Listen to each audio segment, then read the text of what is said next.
to another alert. Right now, President-elect Donald Trump making his way up to Washington, D.C., where he's set to meet with President Biden for the first time since the disastrous debate. Here, with what we can expect in this unscripted situation, she's a co-host of Outnumbered, former White House press secretary. I'm pretending like I don't know you. Kayleigh McEnany, good to see you again. Good to be here. All right, so your thoughts about what's going to take place. Where were you with the Obama-Trump transition? Oh, I was at CNN, God forbid. Right. Like fighting the good fight, though, to be clear. Look, when Obama and Trump met, it was about 90 minutes. But if I were Trump, I would walk into this meeting with my eyes wide open. Trump, I think, was very gracious to accept the meeting. Remember, Biden wanted him prosecuted, according to the New York Times, called him a threat to democracy. But when he met with Obama, Obama warned him about Mike Flynn, who then was entrapped by the FBI months later.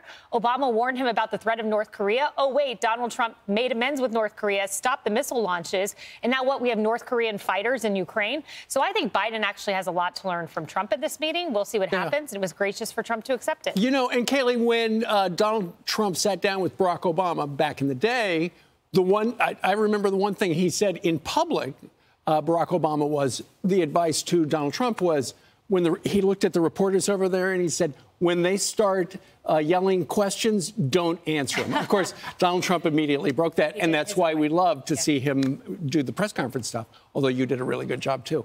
Thanks. So it's going to probably be a pretty short meeting because it's not like Donald Trump's got to measure the drapes. The drapes used to be his. He's done the job. Yeah. He's done the job. He's been there. It could be a quick meeting.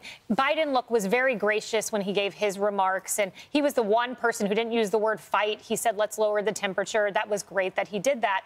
But again, you know, I would just remind everyone after that meeting with Obama 2 months later, according to an email we have from Susan Rice, Obama said, don't share intelligence with him because of Russia. So again, you know, walk in, be gracious, smile for the cameras, and then go be the greatest president ever in the next 4 years. Yeah. Right. Kayleigh, what do you think about these New York cases? Because it looks like they're going to delay them until after his presidency. Yeah, lawfare died. Lawfare was rejected by the American people, 75 million votes. There's new reporting just this morning that Jack Smith plans to step down from his role. That's the right decision. Judge Merchan should dismiss this case entirely. It should not hang over the head.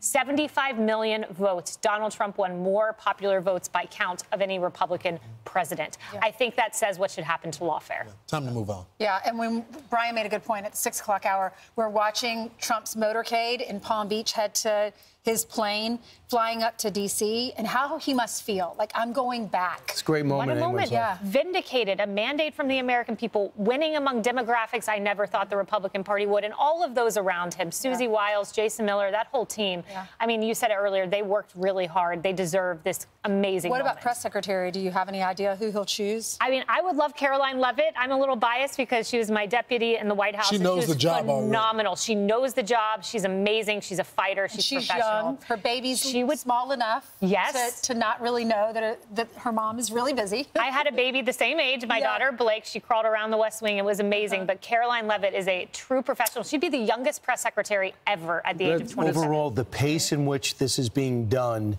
how are you comfortable with it? Do you think this is a good pace? It seems like the pace of somebody who knows he's got 4 years and really maybe 2 years to get everything going. Yes. Look, Trump said, you know, I don't want to talk about cabinet picks before the election. He had it in his mind. Because it's bad luck. Transition. It's bad luck. But he had it in his mind. He knew who he wanted. Has been meeting since and August. These are great. Since August. These are great professionals. Foreign policy, it's an indication. It's not going the populist route. It's going the peace through strength, traditional conservative route, and that served Trump really well for 4 years. Put your phone on voicemail. I don't want you.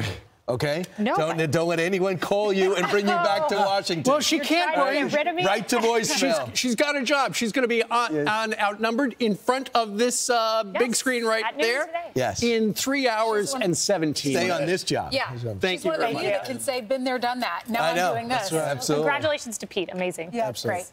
I'm Steve Doocy. I'm Brian Kilmeade. And I'm Ainsley Earhart. And click here to subscribe to the Fox News YouTube page to catch our hottest interviews and most compelling analysis.